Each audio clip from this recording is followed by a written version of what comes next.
Hello, Hey, everybody. Thanks. Hey everyone. This is Jordan French, Grit Daily. So good to see everyone again. Some really familiar faces. Big shout out to the Dcentral team. Esther, Michael, Justin, we just heard from. I'm really excited. I don't know about you all who were at Miami last year, but this year to be bigger, better, and better than ever at the Night Center, practically downtown in Miami. If you don't know Miami and haven't been, because there are a few of you still out there, please go into a great opportunity. Check that out. I know that we'll be there.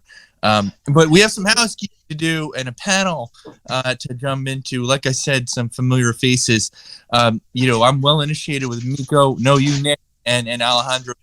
Good to see all of you again. And there's a pressing question, that we've been getting that Grit Daily about. Hey, what's this panel going to be about, and what are our concerns? So I'm going to kick off right with one that was lobbed in, much like a grenade by email. There are a lot of people who've staked coins at what they think are DeFi protocols.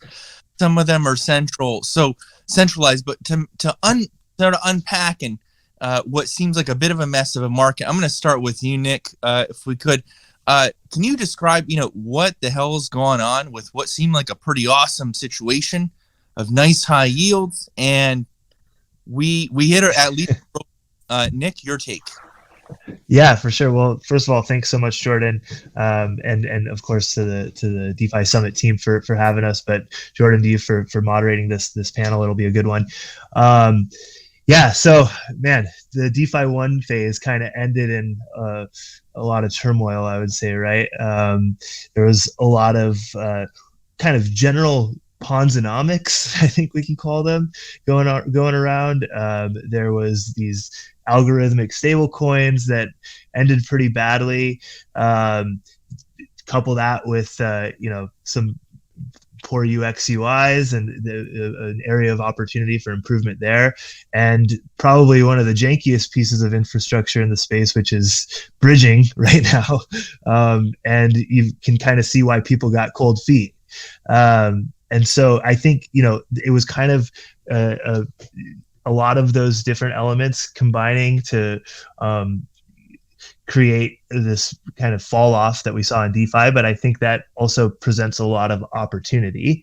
And I think that kind of can kind of segue into what we're calling DeFi 2 right now. And, DeFi 1 had its time in the sun, right? It had the DeFi summer a while back, but DeFi 2 hasn't really had its run yet. It hasn't had its time in the sun. So I think, there's only up from here, and there's a lot of things that need to be improved, but I think we're starting to see some projects come around that are starting to improve those things. And some of the old kind of like ways of doing things in the DeFi space kind of being abandoned, which I think is part of growth, right? Certain things have to die off. And Nick, yeah, great foundation, and thanks for laying all of that pavement for us. There are a couple terms here, though, just so we can bring everyone along. Alejandro, if you could help unpack for us. Nick did describe it as Ponzinomics, which is a bit of a hybrid term. I think it's pretty self-explanatory, but in a way that teases whether you agree with that or not. Is that how you would describe the sort of 1.0 version of the space, or is there more to it, Alejandro? I think the term Ponzinomics conveys like that, about intentions, and that maybe there was malintention. So I wouldn't call it Ponzinomics, but I will say that there's a lot that we could do to improve the utility and the underlying sort of value proposition that we're delivering to users of these platforms, right? So when we think about a token design, why do we want to incentivize users to actually hold a token versus, just sort of luring them in with high yields and kind of ensuring that users will stay on the ecosystem if we continue to sort of sustain these yields and continue to sort of lure new and more users into the ecosystem, right? And so that's the sort of dynamic that I think Nick is referring to when he says that we want to move past, this sort of dynamic and actually focus on delivering value propositions. Cool, and thanks for developing that. You mentioned high yields. Miko, I want to go to you with a question on that to pull on that thread a bit more. And I know you have commentary on the broader market here, so I'll go to that right after. But I think the quintessential question, we got this email too, guys. When some of these CeFi, DeFi operations were marketing, right, like yields that some seem really reasonable, right? Like 5-6%, send us your ETH and we'll pay that. Some seemed a little richer, like 17 and so on. As a, maybe student of economics, I might call myself, don't seem too outlandish. But Miko, if you could unpack, what was a theory, what were some of the theories behind that, and maybe fundamentals that drove it. I'll concede this first, that it worked to attract capital. But, on everyone's mind is, Miko, was that real? Yeah. So, to me, I think the thing that's amazing is that as soon as we really start questioning reality, I think we're already on the path to success, right? Because, is DeFi dead? Like, the fact that we're talking about that is actually great, right? It's great because in a sense, what we're talking about is we're talking about conviction and we're talking about analysis, right? So people who uniformly and blanketly declare it dead, I think are kind of missing the point. Is some of it's dead as a doornail. Terra's dead for sure. Like, 3 Arrows Capital, which is not really DeFi, but CeFi is dead, right? But they're dead. And obviously they helped a lot of other people along their path too, right? But I would say that, like, there's stuff that's for sure dead and there's stuff that's for sure not dead, right? Like, if you think about right now, go ahead and look on kind of Dune Analytics, and what you'll see is, for example, that the Uniswap monthly users are kind of down to where they were about a year ago, right? So, like, in a sense, a year ago, we were kind of in an upswing. Right now, we're in a downswing, right? Or is it going to go lower? It certainly could go lower, right? But to me, like, I think the thing that I think is great is that we definitely need to look at the problems, right? And I think obviously there's problems with incentives. There's problems with fragmentation, like copy pasta, cross-chain copy pasta, vampiric copy pasta, so it's the degeneracy is real. I think all of that is kind of driven by money printing. Right. So in a sense, the extraordinary rates of return, 20% plus, are really driven by money printing. Right. So you're really exchanging good money for bad is basically what's happening. Right. So those numbers are definitely fantasy. Right. But I think that, are there fundamental problems to solve? I think loyalty is a problem to solve. Fragmentation is a problem to solve. So we definitely have problems to solve. But I would say that, like, we're definitely far from dead. And there's tons of things that worked amazingly. Dan Moorhead at Pantera said, that DeFi worked perfectly because what you see in the kind of CeFi situations is that the DeFi creditors are actually the ones that are getting paid first, right? And they're getting paid first because the basically, because of automated liquidation, right? So there isn't there's no bankruptcy court or there's no negotiation. It's just the axe is gonna fall, right? So, like, you're gonna pay those first, right? So, like, in a sense, like, open source culture is nonviolent, but it's also kind of deterministic. So, like, there isn't a debtor's prison. There's just a smart contract saying, we're going to liquidate you and you're done, right? So that's who you're going to service first, right? So, the DeFi worked amazingly well, and when I say DeFi worked, like, a lot of the protocols, there were protocols that obviously didn't work, like Terra. So, I mean, blanketly saying DeFi worked is maybe a mistake, but like Aave worked, Compound worked, like a lot of the protocols we depend on worked. And let's distinguish the two, because that's maybe an underpinning and even the terminology, just so everyone's bringing along. And certainly appreciate the varieties of pasta, spaghetti, Miko, that you limited earlier. But Nick, I'm going to go to you on this, and the distinction between CeFi and DeFi, centralized finance, centralized finance. Those who maybe are less initiated or don't totally understand the distinction, can you unpack that, Nick? I think it's important for us to do that at this juncture. Yeah, I mean, well, and there's going to be a whole nother talk about it too, I think, later today. But yeah, I mean, for the purposes of this conversation, a basic understanding would be good. CeFi and DeFi, really, CeFi is centralized finance and DeFi is decentralized finance, right? So at the end of the day, I think the most important thing is, like, who has control of your keys, and are you in control of your keys? And I think, kind of what we're seeing with like the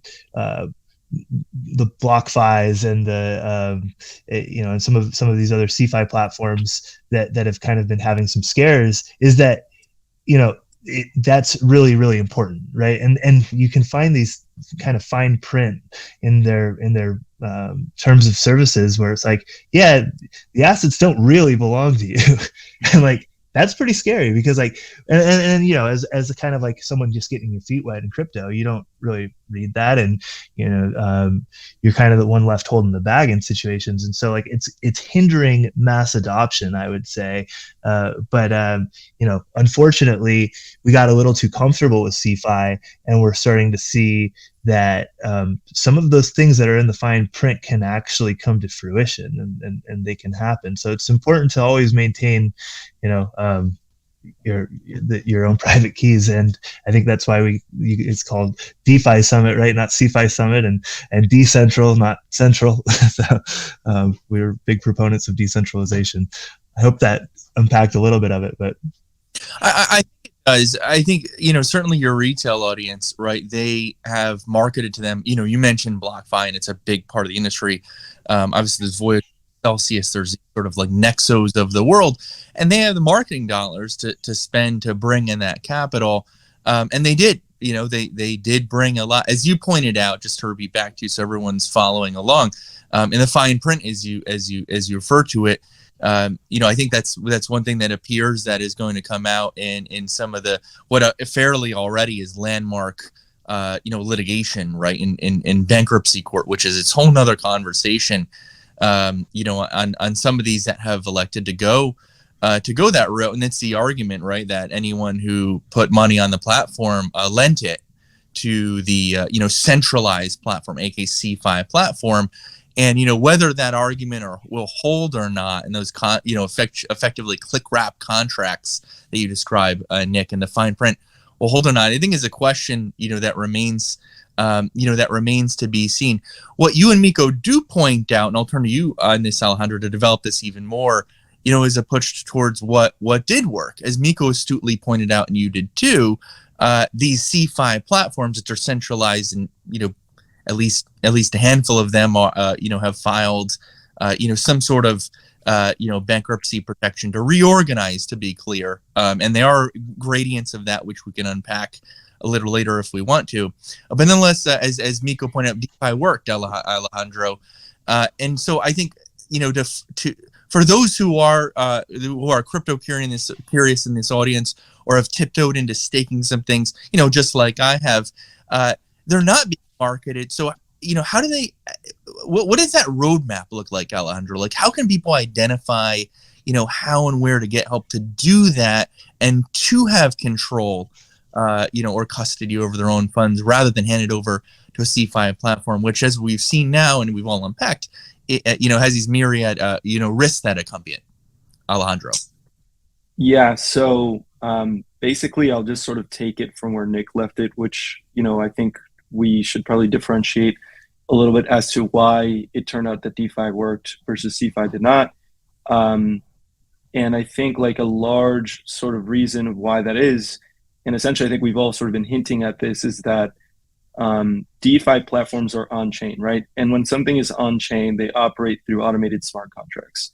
And so if they're operating through automated infrastructure, there's really very little sort of space for ambiguity, right? Like you can kind of think through the logic of the smart contract and kind of say, oh, in this theoretical outcome, the funds would flow from A to B in this way, right? Or, oh, if we sort of simulate like a huge downwake in Ethereum and like think about how the maker DAO sort of environment would react to that, what sort of functions in these smart contracts, would be triggered, and what would that do to my funds, right? And so you can sort of see how inherently that system is so much more transparent than, some sort of legislative contract or some sort of website that you're reading with some fine print that's like, oh, like we're FDIC insured, but actually when you're using our earn function, it's not actually insured because we're actually lending it to Genesis or something like that, right? And so it's very important to differentiate that and sort of make sure that you understand exactly what's going to happen in a variety of theoretical market outcomes,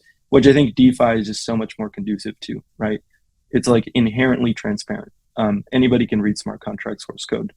And of course, I think what that leads us to would then be a debate on education around DeFi, which I think is actually one of the huge issues, right? So it might just be that DeFi is much more transparent and, as a result, probably sort of able to kind of operate in these panicky markets that we've seen recently with sort of some level of safety. And obviously there's protocol nuance there. But the reason why people still turn to these CeFi platforms is because it requires so much time and effort to get educated on DeFi. And so education is a huge problem that we need to solve, right? How do we onboard, and at Decasonic, we think about this all the time. How do we onboard the next billion users into blockchain? How do we make it dead easy, dead simple for them to understand the essentials of what is actually going on, and give them the power to sort of use the best tools, which I think we just failed to do in the last cycle. Yeah, certainly. And I think education is a big topic, and I do want to set that aside for just a second, but I do think it's what we really dive into, because that's how we can most productively, I think, use our time, in this talk. Just to repeat it back to all of you, and I want you to challenge me on this, especially you, Miko. I'll go to you next. It sounds like the CeFi platforms are really just quasi hedge funds using DeFi platforms and DeFi protocols to make some money and then pocket the difference off of retail and perhaps otherwise institutional lenders. More nuance than that, Miko, or did we hit that on the head to describe the distinction? Well, I mean, the thing that I think does require some nuance is that, there are different organizations, so in a way there is a diversity of strategies that are being deployed, but I do think that it is important to understand, there are lots of kind of weird optics around, like FDIC, so there are kind of people playing games with FDIC insured. I know. The other day I was in a chat, someone's like, "Oh, Nexo is FDIC insured." And it's like, wow, like that's a huge misperception, right? So they obviously printed somewhere the letters FDIC on their website for whatever reason, but it's marketing, right? So in a sense, like, these are all maybe a little bit more like brokerage accounts or mutual funds or these types of things, so yeah, obviously, the exposure is a lot more risky just as a function of the primary asset class. But I think, to me, I think definitely lessons learned, myself included. So I think the thing that becomes important is really, how do we come back stronger, right? So I think that's the bigger topic. And lessons can be learned in failure. Before we go to the education one, I'll go to you, Nick, on that. But still with you, Miko, you're the one who mentioned Terra. It was a DeFi protocol. It is a DeFi platform, but it nonetheless failed. What distinguishes it from others that worked? Again, to borrow your your words from Pantera, Miko. Yeah, I mean, I think the thing that is, if you look at it structurally, one of the things that they'll deal with in a later panel is kind of algorithmic stablecoins, right? So, the thing that's really complicated about an algorithmic stablecoin is that theoretically it should work, right? I think it was Milton Friedman who said something like that the Federal Reserve should be replaced by a computer, right? So, so there's definitely these theories about how these things should work or ought to work, right? But to me, the thing that I think is super important to understand is that crypto and DeFi actually contains not just adversaries, but what I call hyper adversaries, right? And because it's hyper adversarial, what happens when you actually publish your smart contract in an algorithmic is that the adversary can use your algorithm as basically a jumpy castle, right? Like they can basically just exploit the existence of your algorithm. They know exactly what's going to happen when they start, behaving, doing whatever their attack they're launching, right? And I think that I don't think sufficient care was taken to understand the hyper adversarial nature of this, and so, when you think about the adversarial combined with the potential for a bank run, you get the death spiral. So, I think that, and there's definitely folks that, proudly called it. And there's folks that, just announced that they missed that, right? But I think, hyper adversaries are real. Adversaries, are part of DeFi and crypto, and I think obviously another big lesson, I think Nick was talking about bridges, right? So like, obviously there's a lot of hacking going on there. That goes even over into the play to earn gaming segment with the hack of the Ronin bridge, right? So, it's there's definitely, lots of lessons to be learned. And certainly, and look, all that sounds daunting, especially to your retail level, investor. To quote Alejandro, not just a few minutes ago, we were listening carefully. Alejandro, he said, how do you onboard the next billion, right? Crypto users, crypto customers to deploy on DeFi. But Nick, to go to you on this education topic, because it is so important. Even today, with a few CeFi protocols that have gone under, nonetheless, they do seem to have most of the marketing budgets. They seem more organized, at least in a hypothetical. Even despite the damage that's done, they seem a lot better coordinated to continue to market at the retail level and outpace DeFi protocols, DeFi platforms on onboarding new money, whether it's smart or dumb. How can DeFi platforms overcome what seems like an advantage? And feel free to challenge my assumption, underlying assumption, Nick, too. No, I think your underlying assumption is accurate. I do think, from the literal interpretation of what you're asking, I think situations like this, getting panels together and broadcasting this out to folks is a great way of education. But I think I'm going to take a little bit more of an esoteric approach to kind of how I view education. And I think a lot of it comes down to like UX, right? UX, UI, a good user experience and a good user interface can teach a lot to a person as they kind of just dive in, right? Like so much of learning and so much of the battle is just showing up, right? Well, people show up to these DeFi platforms and they get scared away. They're like, I don't know how to work this thing. I feel like I need a PhD just to be able to navigate my way. Challenge that though. I want to challenge that because I think that there's deeper primitives that need to be understood. And I think glossing it over with a really easy to use UI UX, I think is problematic, right? Because in a sense, like if you think about it, obviously we can make improvements on the user interface for self-custody, but it doesn't mean we can abandon self-custody, right? So then the question becomes, can we make a better, easier to use self-custody? We can, right? But I think what you're talking about is like actually understanding what you're being exposed to, right? So I don't think we can ever kind of absolve buyers of assets to be responsible for understanding what they're buying. Like education is better than UI for that. Yeah, no, I mean, I see your point there. I think there's kind of like multiple angles too. I think that DAOs are probably going to play, and like I said, I'm not going with like the literal like interpretation of education here, but I do think from a more kind of holistic sense of the word, I do think that UX, UI, DAOs, I think are going to play an important role in attracting folks, and hopefully, the DAOs can play an important role in educating folks as well.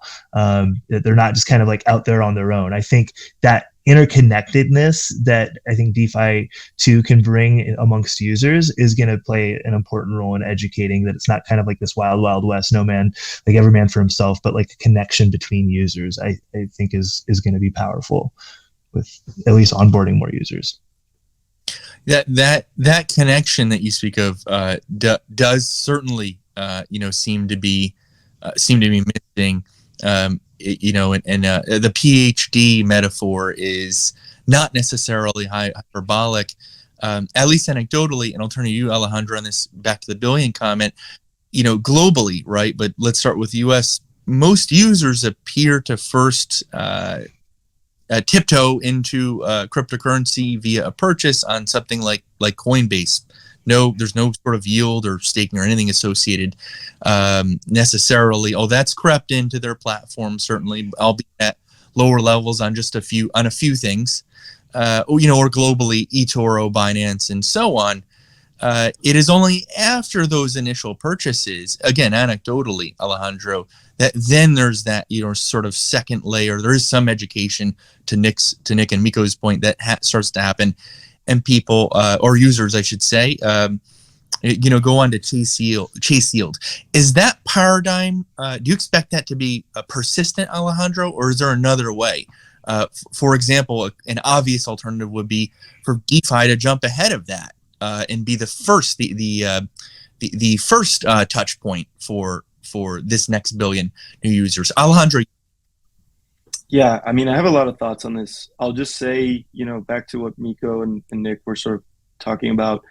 I think, the concept of user interface, user experience, and then the concept of education need not necessarily sort of be correlated, right? And so they're both very important things, is what I would say. You can absolutely use a platform without understanding, the sort of depth of nuance of what it's actually doing when you click a button, right? You just sort of, and to some extent, user experience can absolutely even sort of make some of the underlying functionality nebulous. But I think we need to do both things, right? And so if you look at who's building these DeFi platforms today, it's very technical people and people who have been in crypto and like very interested in crypto and the technical aspects for quite a long time. And so I think in order to onboard those next billion users, we really need to focus on bringing product people, user experience people, people who just understand how to make a great user experience, marketing people. We need way more than just technical people, right? Like we all love smart contracts. We all love programming, myself included. I'm a programmer, but we need a lot more than just technical people because we're not just building for ourselves. And so, back to Nick's point earlier about sort of coordinating efforts and how that's been kind of lacking in DeFi and how that's sort of related to DAOs. I think that's absolutely right. A lot of the leading DeFi protocols today are governed by DAOs. And so it's really on the governance and, the sort of important players in these DAOs to take it upon themselves to bring in marketing people, non-technical people, product experts, and really start educating mainstream users and start building for them. It sounds that way, and the conversation on DAOs we'll get to in just a second. But Alejandro, being having some expertise on this, can you get even more granular and give some names to this audience, terms they can search, actual platforms, so that they can at least, this is not an endorsement at all to simply illustrate that these do exist, that these platforms do exist that are not CeFi. Yeah, absolutely. I mean, I think Miko talked about them earlier, and definitely would start with just sort of the big ones that were mentioned in that Pantera Capital blockchain letter, right? So Compound, Aave, Maker, a lot of these are the building blocks for the current DeFi ecosystem, right? And they've been around for a while. Some of these have been built in bear markets. They're built for resiliency. And so I would just start learning the ones that have been around the longest and that are sort of the fundamental building blocks, which are basically the ones that I just alluded to. Yeah, certainly. And not to complicate things even more, Miko, but and one underpinning behind some of the CeFi failures appeared to be modeling risk. Is that something that DeFi platforms face? Yeah. So I say more about what do you mean by modeling risk? Just modeling for contingencies or scenarios, right? I think sort of colloquially, most of this audience is going to be familiar with stress tests that banks are required to go through. Yeah. Clear example.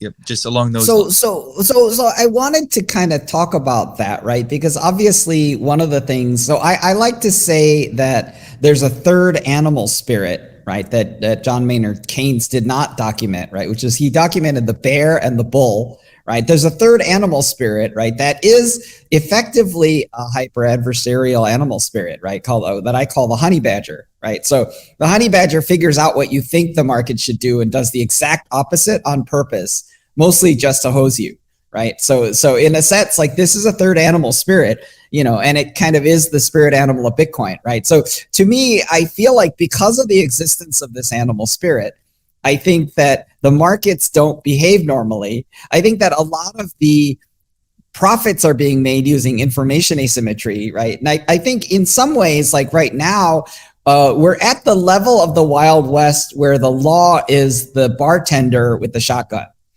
right?